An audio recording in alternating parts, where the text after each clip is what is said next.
Salam damai sejahtera bagi umat GKI Perumahan Citra 1 dan bagi saudara semua dimanapun saudara berada. Kiranya Tuhan senantiasa memberkati hidup kita bersama.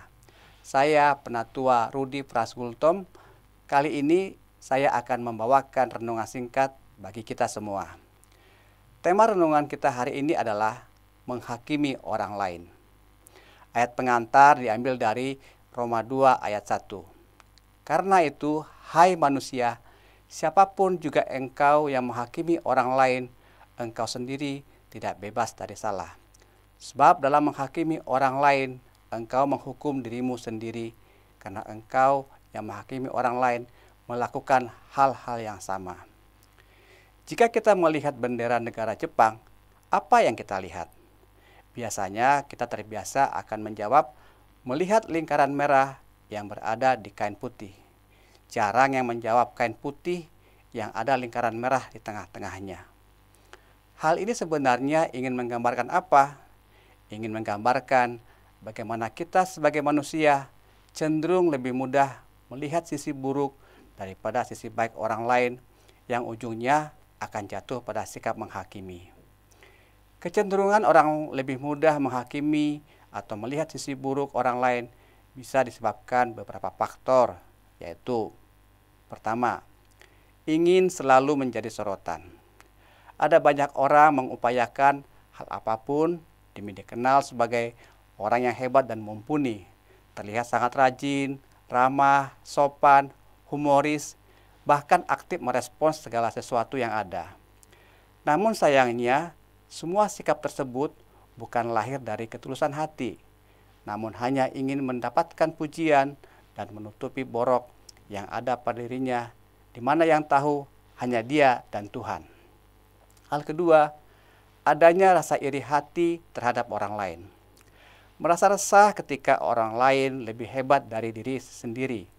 Terlebih, orang yang dirasa lebih tersebut adalah orang yang mempunyai masa lalu dengan dirinya. Maka hal yang bisa dilakukan adalah mencegah orang yang dirasa hebat itu dengan membangun opini buruk terhadap khalayak agar citra diri orang tersebut dipandang sebelah mata oleh publik. Parahnya, publik mengikuti apa yang dibangun oleh yang iri hati ini. Yang ketiga, sentimen pribadi dan benci. Ini yang sering terjadi dalam kehidupan kita, sebab terkadang kita merasa tidak suka dengan gaya orang lain yang menurut kita meresahkan. Padahal bukan berarti gaya orang tersebut adalah salah. Sebagai contoh, orang yang mempunyai gaya kerja yang cepat, rajin, dan kritis dalam melihat problema dan mampu menemukan jalan keluar terbaik adalah orang yang dibutuhkan dalam organisasi. Sebab hal tersebut akan menolong organisasi terus berjalan di trek yang benar. Namun apa mau dikata? Ada saja orang yang tidak menyukai perubahan dan lebih menyukai old fashion, yang lebih mengutamakan yang penting bisa jalan dan semua orang bisa happy. Walaupun hal tersebut harus mengorbankan ketelitian, kejujuran, dan gaya kerja yang benar. Gereja jangan sampai seperti ini guna melakukan pelayanan yang terus bertumbuh dan berkembang. Lalu, bagaimana caranya agar kita mampu melihat sisi baik pada diri orang lain? Kita bisa belajar dari apa yang dikatakan oleh Rasul Paulus, yaitu jangan menghakimi. Sebab ketika kita sudah menghakimi orang lain, kita lupa bahwa kita juga adalah orang berdosa. Di sini kita menaruh diri lebih benar dari yang lain. Itu sebabnya Rasul Paulus mengatakan bahwa yang menghakimi juga menghukum dirinya sendiri. Apalagi tuduhan yang dilemparkan kepada orang lain sebenarnya dilakukan juga oleh orang yang menuduh. Jadi, buat apa dan untungnya menghakimi orang lain? Tidak ada. Kristuslah hakim yang adil dan benar. Dialah satu-satunya yang menghakimi dan bukan kita. Kita harus tahu diri, siapa diri kita di hadapan Allah. Oleh sebab itu, saling mengasihilah satu dengan yang lain. Buang toksik yang ada dalam hati kita.